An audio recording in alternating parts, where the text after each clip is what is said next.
नमस्कार, मी सुरेखा. माझ्या ह्या चॅनलमध्ये तुमच्या सगळ्यांचं अगदी मनापासून स्वागत करते. तर आज आपण बनवणार आहोत भगर व साबुदाण्यांपासून डोसे. तर त्यासाठी मी हे बघा, एवढी भगर घेतली आहे आणि त्यानंतर त्याच वाटीनुसार माप बघा, एकदम असं म्हणजे पाववाटी साबुदाणे घेतले. तर हे जे साबुदाणे व भगर आहेत ना, आपल्याला अशा मस्त मोठ्या भांड्यामध्ये त्यांना भिजवून द्यायचं आहे आणि आपल्याला जवळजवळ 7 ते 8 तासासाठी भिजवायचं आहे. तर मी हे आधीच भिजवून घेतलेलं आहे, कारण आज आहे एकादशी. तर मी रात्रीच भिजवून घेतलं, पण रात्री 1:30ला मला आठवण आली, त्याच्यामुळे मग मी 1:30ला व्हिडिओ नाही बनवू शकली. 1:30 वाजता भिजवलं मी. तर त्याच्यामुळे व्हिडिओ नाही बनवला. मग अशा प्रकारे दाखवून दिलं. तर ते बघा, आपण जे भिजवलेलं होतं ते आता आपल्याला मिक्सरमध्ये काढून घ्यायचं आहे. तर मस्त याची बारीक पेस्ट करायची आहे आपल्याला याची. तर त्याआधी आपण त्याच्यात टाकून घेणार आहोत 3 चमचे दही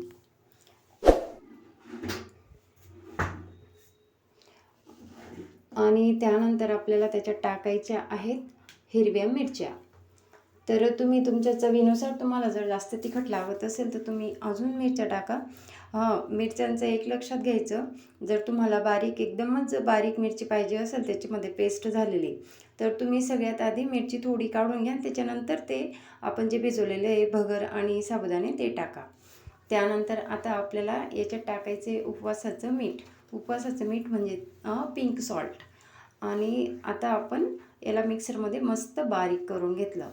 तर बघा किती छान केलं. आपण जसं इडलीचं बॅटर करतो का, तसं करायचं आहे मस्त.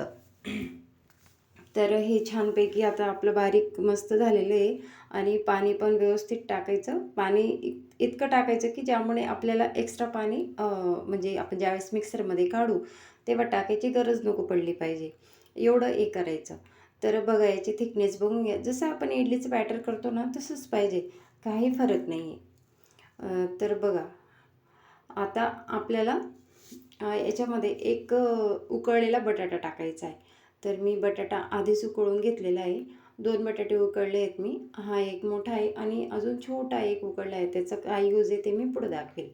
आणि याचे जे बटाटा आहे त्याची पूर्ण साल काढून आपल्याला अशा काटेरी चमच्याने त्याला असं मॅश करून घ्यायचं आहे. मस्त पूर्णपैकी मॅश करून घ्यायचं आहे. आणि आता आपण हा जो बटाटा आहे ना, ते ह्या बॅटरमध्ये टाकून घेणार आहोत.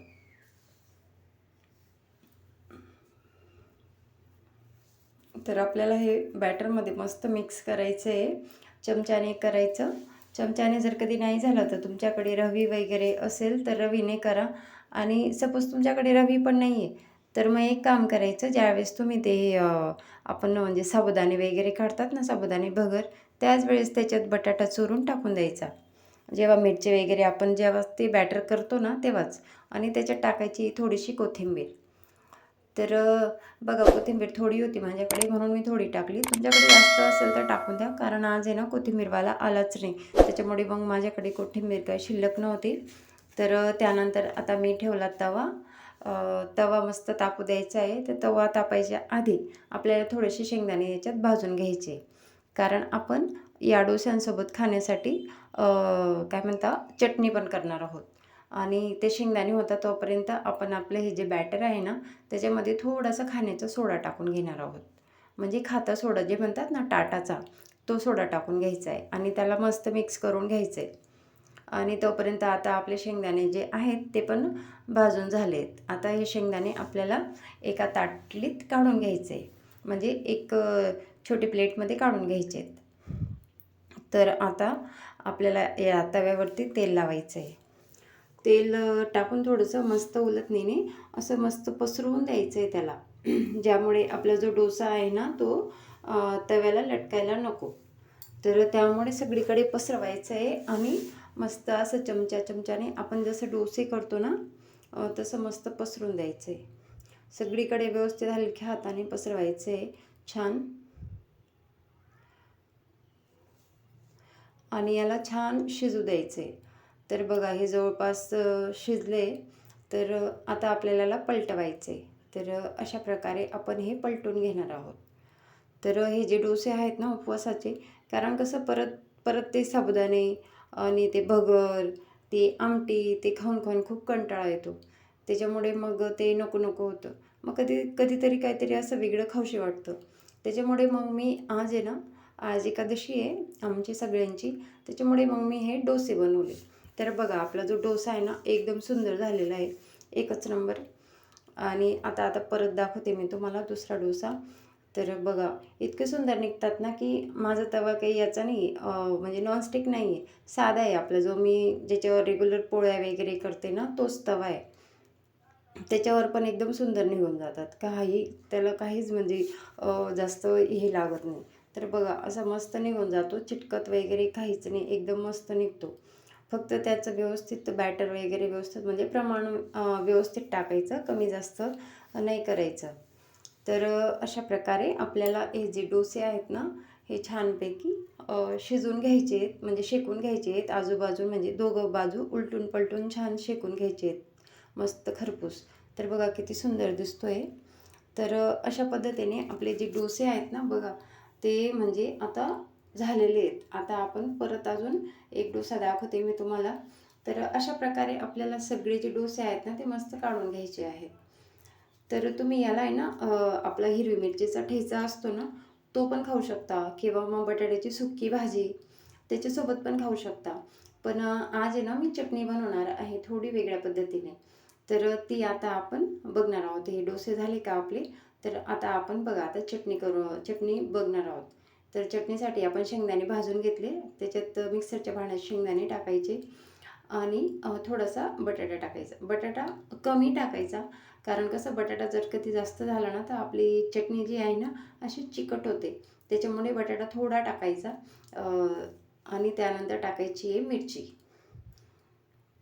मिरची पण चवीनुसार, तुम्हाला तिखट आवडत असेल ना तर थोडं एक्स्ट्रा टाका, आणि कमी आवडत असेल तर मग तुमच्या हिशोबाने टाका. त्यानंतर त्याच्यात टाकायचे आपल्याला 2 चमचे दही. त्यानंतर आता आपण आपलं मीठ टाकून घेणार आहोत उपवासाचं. आणि आता याच्यामध्ये आपण आहे ना थोडंसं जिरं टाकणार आहोत. जिऱ्यामुळे त्याच्या चटणीला आहे ना खूप छान अशी टेस्ट येते. आणि त्यानंतर आता आपल्याला एकदम चिमूटभर साखर टाकायची आणि त्यानंतर लिंबू पिळायचा आहे थोडंसं, बस. आणि थोडंसं पाणी टाकायचं आहे आणि पाणी टाकून याला मस्त फाईन, म्हणजे जास्त पण बारीक नाही, थोडंसं असं जाडसर ठेवायचं आहे आणि ती पेस्ट आपल्याला करून घ्यायची. तर बघा अशा प्रकारे आपली जी चटणी आहे ती रेडी झाली आहे. तर आपण आहे ना एका भांड्यात काढून घेऊ. आता ही जी वाटी दाखवते ना तुम्हाला काचेची, तर याच्यात ती चटणी काही बसत नव्हती, मग मी दुसऱ्या भांड्यात तिला ट्रान्सफर केली. तर दिसतंय तुम्हाला. तर अशा प्रकारे आपली ही जी चटणी आहे ना ती रेडी झाली. आता आपण याला देणार आहोत तडका. तर तडक्यासाठी मी तडका पॅन घेतलं, गॅस ऑन केला, त्याच्यावरती ते पॅन ठेवलं आणि आता आपण याला फोडणी देणार आहोत तुपाची. तूप आता शोधून शोधून आणलं की चांगलं आहे म्हणून, आता बघू, पण चांगलं दिसतंय. तर 1 चमचा तूप टाकलं आणि आता या तुपामध्ये आपल्याला टाकायचं आहे थोडंसं जिरं. तर मी थोडं जिरं टाकून घेते. काही जण जिरं वगैरे खात नाही, पण आम्ही खातो आज एकादशी असल्यामुळे. आणि त्याच्यानंतर त्याच्यात टाकायचं आहे थोडंसं कढीपत्ता आणि थोडीशी गॅस बंद करून दिला. आणि नंतर आपण त्याच्यात टाकणार आहोत थोडीशी चटणी, म्हणजे कलर पण छान दिसतो आणि चव पण छान येते. आणि हा जो तडका आहे आता आपली चटणी आहे तिच्यामध्ये टाकून द्यायचा आहे. तर इतकी सुंदर लागते ही चटणी आणि डोसे पण खूप भारी होतात. तर तुम्ही नक्की एकदा ट्राय करा.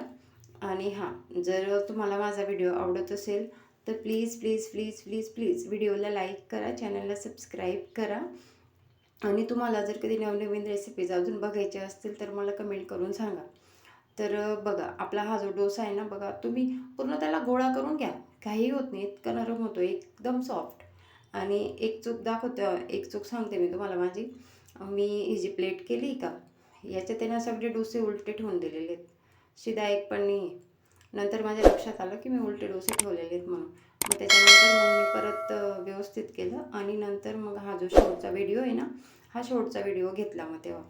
तर बघा, जर तुम्हाला माझा व्हिडिओ आवडत असेल तर प्लीज सगळ्यांना विनंती आहे माझी की माझ्या व्हिडिओला लाईक करा, चॅनलला सबस्क्राईब करा आणि तुमच्या मित्रमैत्रिणींना शेअर करा. Okay, bye.